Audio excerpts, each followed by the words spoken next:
Georgia, Ms. The gentleman's recognized.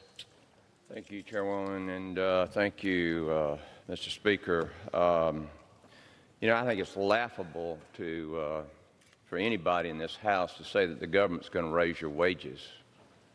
Government doesn't raise wages. What the government does is provide an environment for businesses to raise wages, and that's where the decision should be. And it's laughable to me that members of Congress actually believe that they're going to wage the wages of people in this country by this legislation.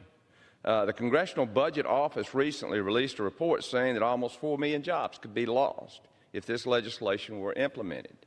I remind my colleagues, and guess what? In 2016, we said that war is over. America is open for business. With Georgia being the #1 state to do business in for the past 6 years, this damaging federal mandate would reverse all of the great work our state has done to grow jobs and the economy. And I'm telling you, we're getting it done in Georgia. But I don't want Maryland to determine what Georgia's going to do, and I don't want Seattle to determine what Georgia's going to do. As a businessman, I know that our economy is all about supply and demand, and with more job openings than job seekers' wages are going to go up.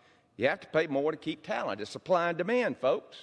In fact, in 2018, wages and salaries saw the largest increase in more than a decade, thanks to the economic environment led by the Republican-led Congress and President Trump that has spurred economic growth and prosperity.